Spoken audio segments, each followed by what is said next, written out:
ভারতীয় সমতল থেকে যত পশ্চিমে যাওয়া যায়, বাংলার চিরন্তন যে মাতৃত্বময়ী সত্তা তা যেন ধরা দেয় অন্য এক রূপে।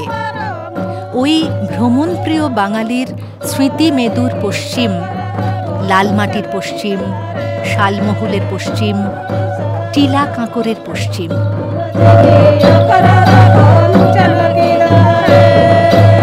আবার ওই পশ্চিমই রসিক সাহিত্যিকের কলমে স্থান পেয়েছে রাঢ় বঙ্গ নামে। পাথর জঙ্গলের এই দেশ ধারণ করেছে মায়াবী রুক্ষতাকে, আশ্রয় দিয়েছে অনাবিল ভাষা বৈচিত্র্যকে, জন্ম দিয়েছে সংস্কৃতিময়তার।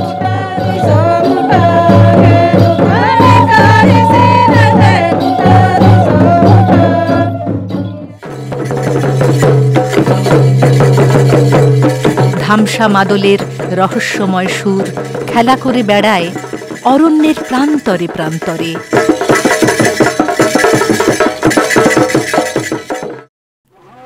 মাঠে মাঠে বসে ছৌ নাচের আসর। অসম্ভব শারীর দক্ষতার পরিচয় রাখেন শিল্পীরা। এমনই অভিনব তার উপস্থাপন যে কয়েক মিনিটের একটি পূর্ণাঙ্গ নৃত্যপালাই বুঝি হয়ে ওঠে সমগ্র রাঢ় দেশের প্রাণ।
শরৎ উৎসব মুখর। তার চাকচিক্যের রেশ কেটে গেলে পায়ে পায়ে আসে হেমন্ত। রাঢ় বঙ্গের প্রকৃতি জুড়ে এই সময়ে শুরু হয় এক রং বদলের খেলা। লালমাটির দেশের মানুষেরা দিব্যি সামিল হয়ে যান এই খেলায়। কার্তিক অমাবস্যাকে ঘিরে পালিত হয় সোহরায়, বাদনা পরব। সেই উদযাপনের অনুভবও ওই হেমন্তের মতোই নিবিড়।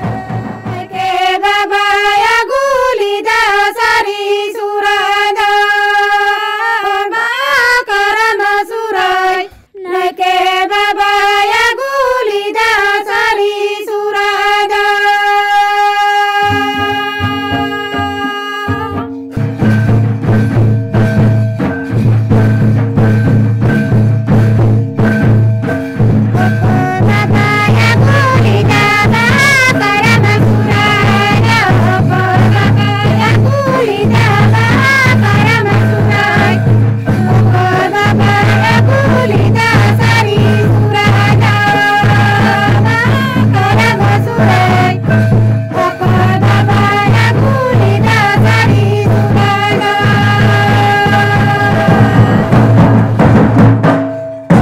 সাঁওতালি জনগোষ্ঠীর অন্যতম বড় উৎসব সোহরায়। রাঢ়বঙ্গের বিভিন্ন জেলা এবং পড়শি রাজ্যেও ছড়িয়েছে এ উৎসবের শিকড়, এবং শুধু সাঁওতালরাই নন, কুর্মি, ওঁরাও, হো, মুন্ডা এমন নানা জনগোষ্ঠী মেতে ওঠেন যাপন ঘনিষ্ঠ এই সমৃদ্ধি উদযাপনে। হিমেল পরশ গায়ে নিয়ে এ সময়ে লাল মাটির এসব অঞ্চলে গেলে দেখা যাবে পাকা ফসলে ভরে থাকা ক্ষেত। কোনো ক্ষেত থেকে হয়তো ফসল কাটা হয়ে গিয়েছে আগেই, মাটি পড়ে রয়েছে আগামী প্রত্যাশায়। কোনো ক্ষেতে আবার ভরপুর সবুজ চারার ভিড়। কার্তিক অমাবস্যার সময়ে মাহা, সর্দি মাহা, খুঁটাও মাহা, জালে মাহা এবং গাদো মাহা, এই মোট 5 দিন ধরে চলে বর্ণময় সোহরায়। সে উৎসবের কত না আচার, কত না রং। পুজোর অস্থায়ী থান বা গটে মুরগি বলি থেকে শুরু করে গবাদি পশুর আরাধনা, অতিথি বরণ, নতুন চাল থেকে সুরা প্রস্তুত, নিকোনো উঠোনে সাদা আলপনা। সোহরাই বললে এমনই টুকরো টুকরো ছবি গাঁথা হয়ে যায় চিত্ত মানসে।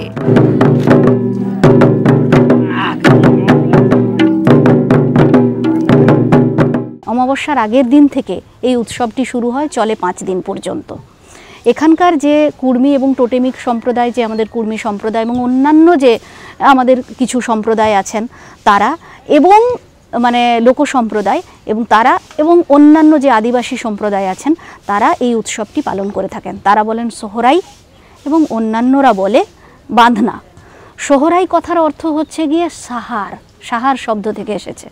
সাহার মানে বেড়ে যাওয়া, বৃদ্ধি হওয়া, আমার ঘরে ধন সম্পদের বৃদ্ধি উঠুক। যেমন ধরুন আমরা কিছু অঞ্চলে হচ্ছে ধনতেরাস, তো এখানে সেই ধনতেরাসেরই লৌকিক রূপটাকে, মানে আঞ্চলিক রূপকে আমরা প্রত্যক্ষ করছি সোহরাই এবং বাঁধনা পরবের মাধ্যমে। আমাদের গো বৃদ্ধি হোক, গোধন বৃদ্ধি হোক, কারণ আমরা 2 দিন পরেই চাষে যাব। এই যে ধান উঠবে সেই রিক্ত জমিতে আবার নতুন ফসল ফলুক, এরকমই একটি উৎসব আমাদের গরু পূজন, মানে গো পূজা যেটাকে বলে। গোবর্ধন পূজা হয়, আমরা বিভিন্ন জায়গায় বিভিন্ন কৃষির উপরে নির্ভর করে বিভিন্ন অনুষ্ঠান আমরা লক্ষ্য করেছি। মূলত কৃষি ভিত্তি আমরা যেসব আঞ্চলিক উৎসবগুলি লক্ষ্য করি, আমাদের বিভিন্ন রাজ্যের যেসব উৎসব, তো তাতে প্রকৃতি এবং কৃষিকেই কিন্তু মান্যতা দেওয়া হয়েছে।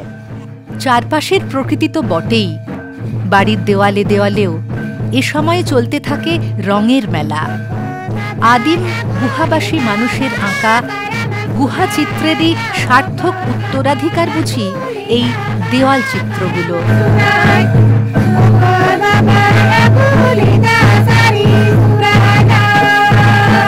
বর্ষার বৃষ্টিতে ধুয়ে যায় মাটি, অসমান হয়ে ওঠে দেওয়াল গাত্র। পরবের কয়েক মাস আগে থেকেই চলে তার মেরামতির কাজ। চিত্রণের উপযোগী করে তুলতে বিশেষ পদ্ধতির সাহায্যে দেওয়াল প্রস্তুত করেন বাড়ির মেয়েরা। এই কাজে তাঁরা ব্যবহার করেন বিভিন্ন রকমের মাটি এবং গোবর জল। দেওয়ালের ওপরের অংশ, যাকে তাঁরা নাম দিয়েছেন প্রাচীর, সেই প্রাচীরেই মূলত ছবি আঁকা শুরু হয়। নিচের অংশ অর্থাৎ পিরহাড় ওপর চাপানো হয় কালো রং। মেদিনীপুর শহর ছেড়ে কয়েক কিলোমিটার আরও পশ্চিমে গেলেই ঢুকে পড়া যায় এমন রঙের রাজ্যে। রাজপথের ধারে ধারে ছড়িয়ে ছিটিয়ে আছে গ্রামগুলো। কিছু গ্রামের বাস আবার জঙ্গলের আড়ালে। ভারী মিষ্টি নাম তাদের: এনায়েতপুর, গুড়গুড়িপাল, বাঘের পুকুর, ভ্রমরামারা। ক্ষেতের পাকা ফসলের টানে দূরের জঙ্গল থেকে নেমে আসে হাতির পাল। সে কারণেই বুঝি জন্ম হয়েছে লৌকিক দেবী মা হাতি ধরার। সোহরায়ের আগের কয়েকদিন ধরে সেসব গ্রামে চলে ছবি আঁকার পর্ব। কাঁচা হলদেটে মাটির দেওয়াল ভরে ওঠে বিচিত্র সব বিষয়ের প্রাচুর্যে। মানুষের প্রতিকৃতি তো বটেই, সেখানে জায়গা হয় প্রাত্যহিক নানা উপাদানেরও। পদ্মফুল, নানা ধরনের লতা, প্রজাপতির ছবি দেখা যায় বেশ কিছু চিত্রকলায়। অরণ্য দেশের সন্তানেরা, ফলে স্বাভাবিকভাবেই তাঁদের আঁকায় উঠে আসে হরিণ, ময়ূর বা হাতির মতো বন্য জন্তুর প্রতিকৃতি। এমনকি শিকার উৎসবের মতো জনপ্রিয় স্থানীয় উৎসবের গল্প ছবির মাধ্যমে বলে দেন শিল্পীরা। উদ্ভিদ ও প্রাণী জগৎ কেন্দ্রিক এই চিরাচরিত ধারার চিত্রকলা ছাড়া বিভিন্ন জ্যামিতিক আকারের নকশা সমৃদ্ধ যে ছবি দেখা যায় মাটির মসৃণ দেওয়ালে, সেই নকশার চিত্রণ দক্ষতাও অপূর্ব কারিগরির পরিচয় দেয়।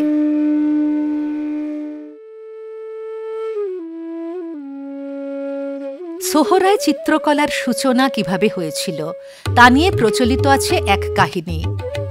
সাঁওতালি লোককথা অনুযায়ী ফসল তোলার এই সময়ে মাটির বুকে নেমে আসেন বনদেবী জাহের, মারাংবুরু। তাঁদের মনকে খুশি করতেই এই কারুকাজ শোভিত দেওয়াল চিত্রের প্রচলন। লোকজ শিল্পের নিয়ম মেনে সোহরায় চিত্রকলার রং তৈরি করা হয় প্রাকৃতিক সম্পদ থেকেই। লাল মাটি থেকে যেমন তৈরি হয় লাল রং, তেমনি খড়িমাটির প্রয়োজন পড়ে সাদা রং তৈরির জন্য। আবার কালো রঙের জন্য শিল্পীরা নির্ভর করেন কয়লার ওপর। অন্যান্য রং যেমন সবুজ বা হলুদ রঙও আসে অনুরূপ উৎস থেকে। অন্যান্য বহু লোকজ শিল্পী অনুশীলনের মতো সোহরায় চিত্রকলার চর্চাও প্রবাহিত হয় এক প্রজন্ম থেকে অন্য প্রজন্মে। মায়ের কাছেই ছবি আঁকায় হাতেখড়ি হয় কন্যার। শিল্পচর্চার এই প্রজন্মান্তর ধরা থাকে রঙের ব্যবহারেও। প্রতিকৃতি তা মানুষেরই হোক বা পশু পাখি কিংবা ফুল লতার, সেখানে দেখা যাবে লাল রঙের প্রলেপ, যার নেপথ্যে আসলে লুকিয়ে আছে পূর্ববর্তী প্রজন্মের প্রতি সম্মান প্রদর্শন। লাল রং সেই অস্তগত মানুষদের রক্তের প্রতীক। একইভাবে কালো রঙের রেখাঙ্কন নির্দেশ করে অন্তিম পরিণতির দিকে।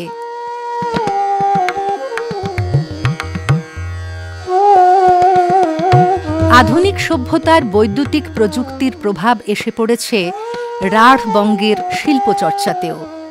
একসময়ে যা ছিল প্রত্যন্ত, তা হয়ে পড়েছে সুগম। সোহরায় চিত্রকলাও সে প্রভাব এড়িয়ে যেতে পারেনি।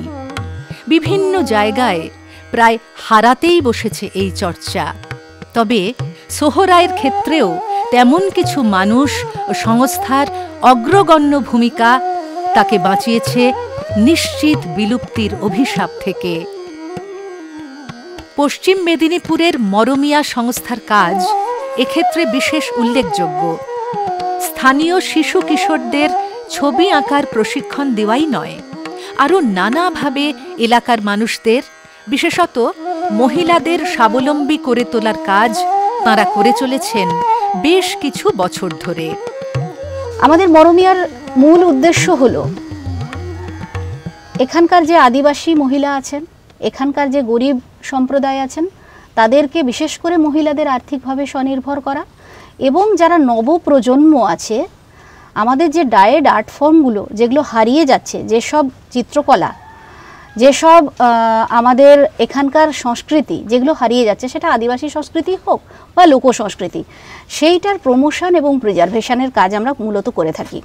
এমন এমন জায়গায় গিয়ে আমরা দেখেছি, গ্রামের বিভিন্ন জায়গায়, যেটা হয়তো একটি মাত্র মানুষ বেঁচে আছেন, তিনি ওই শিল্পকলাটা জানেন, তিনি ওই বাঁশিটা বাজাতে জানেন। এখানেই বলেনি, এখানে একটা মেলা হয়, সেই মেলায় আমি গিয়ে দেখেছি, পাহাড় মেলা বলে। তো সেই পাহাড় পূজার মেলায় আমি গিয়ে দেখলাম যে ওখানে একটা বাঁশি পাওয়া যায়, মুই বাঁশি বলা হয়। সেই বাঁশিটা একটি মাত্র লোক বাজাতে পারেন। তো আমরা তাকে তুলে এনে প্রশিক্ষণের ব্যবস্থা করা, এইভাবেই আমরা যেগুলো হারিয়ে যাওয়া শিল্প, হারিয়ে যাওয়া যে চিত্রকলা, সেগুলোকে আমরা বাঁচানোর চেষ্টা করছি এখানকারই বাচ্চাদের মাধ্যমে। নিজেদের সাংস্কৃতিক ঐতিহ্যের শিকড়কে ধরে রাখতে উৎসাহ ভরেই সেই ডাকে সাড়া দিয়ে চলেছে ছেলেমেয়েরা।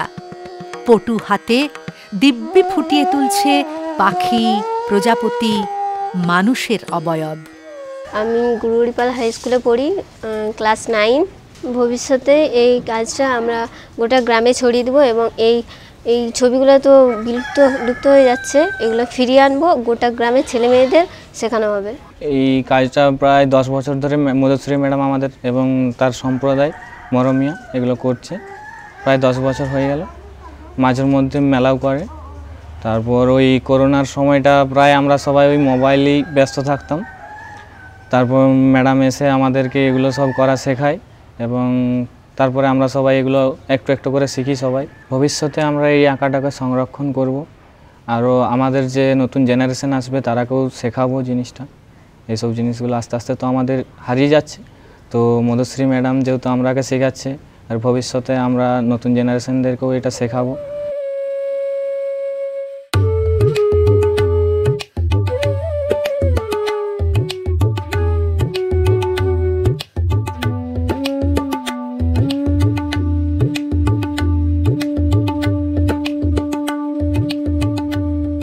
আরও একটা আমরা বিশেষ কাজ করছি, যেটা হচ্ছে গিয়ে বাচ্চাদের আমরা গল্প শোনাই।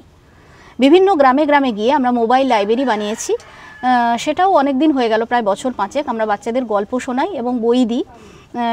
তার ফলে কি হয়, ওরা যে পুরাণের গল্প, হিতোপদেশের গল্প এগুলো শুনছে, আমাদের সনাতন সংস্কৃতিকে জানছে, আমাদের ভারতবর্ষকে জানছে, চিনছে, এবং তার ফলে কি হচ্ছে, এবং ওদের মধ্যে ইন্টারেস্টও গ্রো করছে, তারা নিজেরাও তাদের যে কল্পনাপ্রবণ মানসিকতাটা এটা কিন্তু বিল্ড আপ হচ্ছে। গল্প শুনবে তো? একটা ভূত আছে, সেই ভূতটা যারা দুষ্টুমি করে তাদের ঘাড় মোটকে রক্ত খেয়ে নেয়।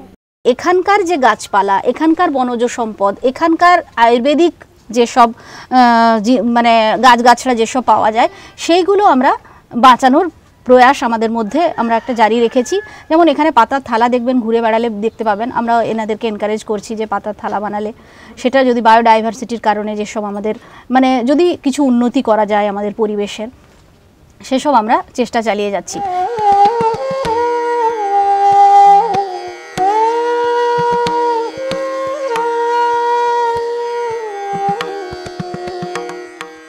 গ্রামে গ্রামে গিয়ে আমরা বই দিই ওদেরকে, বিভিন্ন গল্পের বই, রামায়ণ, মহাভারত, হিতোপদেশ, আমাদের বিভিন্ন দেশপ্রেমের গল্প, আমাদের বিদ্যাসাগর, রামমোহন, আমাদের নিজেদেরকে ওরা চিনুক, আমাদের সংস্কৃতিকে চিনুক, জানুক।